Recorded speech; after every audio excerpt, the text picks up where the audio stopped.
My entitled mother, who treated me so badly growing up, is demanding that I take out a $1 million mortgage just so she can get a new home. And after I refuse to give her the money, she goes off on me. So a little background about me. I am an only child. My parents divorced when I was about 10, and I've never had a good relationship with my mother. As per my mother, I didn't even like being held by her as an infant. I lived with her until I was 18 and couldn't handle living with her any longer, and so I moved in with my father. I admit I was a horrible teenager to my mother, and we fought all the time. It was either that or we just simply wouldn't talk to each other. I just wanted to be left alone, and she wanted to be my best friend. I now own a condo, I have no debt, I have a savings of my own, and I live a lifestyle more on the frugal side. My mom, on the other hand, grew up very wealthy and spent the entirety of her rather substantial trust fund. She has a history of credit card debt, and while she did work, she doesn't really have any real retirement fund and is now living off of her deceased parents' trust, where she gets a big chunk of money every year. Despite living in the same city, I would only see her a few times at most per year, mainly holidays. I'll admit I was never exactly warm during those interactions, and she would make comments about how she knows how much it pains me to be around her. I'd make an effort to call her once a month, she'd almost never answer, and I'd sometimes get an email or a text message in response. I feel she is highly critical and has a history of emotional blackmail and has narcissistic tendencies. Her comments are only because apparently she cares, and that she wouldn't be my mother if she didn't say anything. Basically, she's expressing her concerns if I had children, because they'd be more screwed up than me apparently. It's constantly a situation where I give an inch and she always wants a mile. So during early COVID, I get a call from her wanting to discuss something. Basically, she wants to sign a purchasing contract and mortgage papers for a yet-to-be constructed home. Since she's retired and her income is from a trust, she can't get a loan for the deposit, and she doesn't have cash. Now, I personally know of a few very costly things she spent her money on in the last few years that I don't agree with, but it did not impact me, so I did not mind. She owns her home, but doesn't want to sell it prior to building the new one, so she wants me to take out a mortgage of over $1 million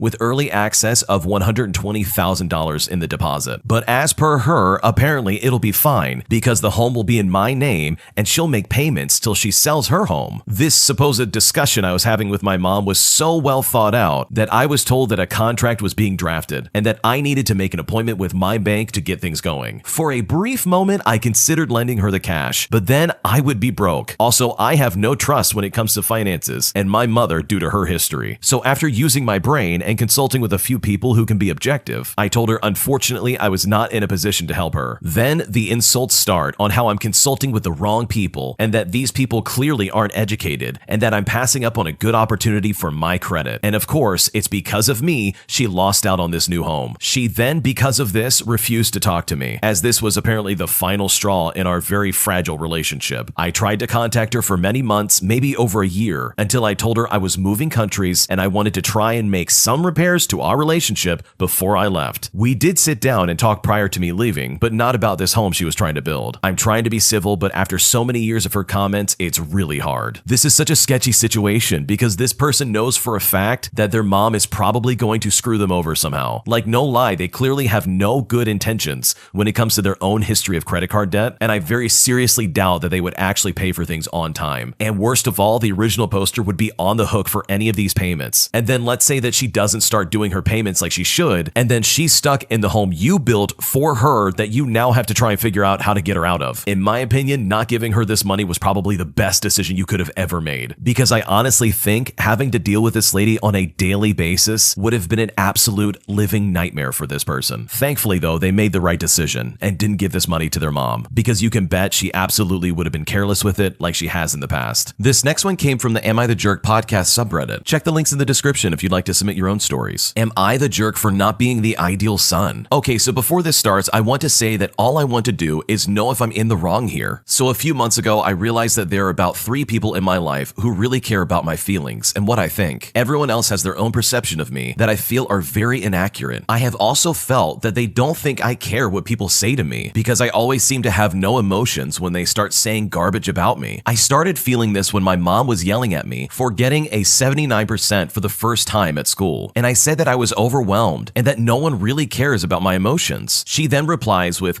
"Don't use that mental health garbage as an excuse for your own stupidity." And that's honestly when I knew people didn't even know me at all. After that, I was noticing everything that was being said about me, and all of it always had something meant to hurt me. This still happens today, and it's been 6 months since I noticed this. This has really affected me, and I haven't been able to sleep well or have any ambition or motivation. I also don't think this will stop for a long time because I have trouble talking to people in arguments. Since the first incident, this has happened way more frequently, and I always feel worse after it's over. I'm starting to think my parents enjoy yelling at me and all my friends, as if I'm just a verbal punching bag instead of someone with actual emotions and free thought. You might have thought that maybe this was the worst of it, but no, it isn't. My parents have also decided that they don't want me to have a personality. They have tried to enforce this by taking everything that's keeping me sane and somewhat happy. I just feel like I am in a 10-foot hole that everyone is telling me to get out of, but I have nothing to climb out with. With everything piling on top of me, it feels like everyone wants me to feel bad about myself, especially my parents. They seem to have done everything to keep me in this mental state. They also yell at me for really petty reasons, sometimes yelling at me for even going in the basement without asking for permission, which, by the way, I don't need permission for that. They'll call me a pig because I made a homemade pizza and I took a slightly bigger piece of dough because I was hungry. By the way, I'm 5 pounds underweight. They yell at me for not doing my chores when I was in the middle of doing a chore that they were aware of. They also like to yell at me because of a school assignment that's due in a week. They have claimed that they don't understand me and have almost hired a psychologist because they gave up after 5 minutes of trying to figure me out. So yeah, everyone is making me feel like one big screw up and a giant mistake, and I don't know what to do. I really feel bad for the original poster in this situation because it sounds like they're really going through a rough time with their parents. And based on what you've told us, it sounds like your parents are not very helpful, and in fact, they're doing things that are really detrimental towards your own mental health. I've been in that situation, and I know a lot of other people who have been in that situation, and although your parents are kind of actively working against you, you can still find ways to find happiness and light in your own life. I know personally, hanging out with friends or even doing something outside of home, even if it's just reading a book or spending time doing a hobby that I enjoy, really does help me mentally escape the situation I'm in. Whether it's video games or going for a walk, anything to escape that situation is great. I really am so sorry that your parents are treating you so poorly, and I think it probably wouldn't be a bad idea to maybe even talk to the school counselor of some kind to maybe discuss these issues. I've learned that maybe talking things out, even with somebody who can be objectively neutral, really does make a big difference. But overall, hang in there, you're doing great, and just keep on the path. Things will get better, and I really believe that things can and will get better for you. My entitled in-laws try to blame their increased mortgage on my wife and kids living with them. The title says it all. Now, you may be scratching your heads on this one, as I am. To my understanding, a mortgage is something you establish between you, whichever other parties live at the property in question, and the loan office. I mean, please, correct me if I'm wrong. I'm also aware that with the economy being in turmoil as it is, interest rates and general payments are going up. So the fact that these people are blaming a fixed rate loan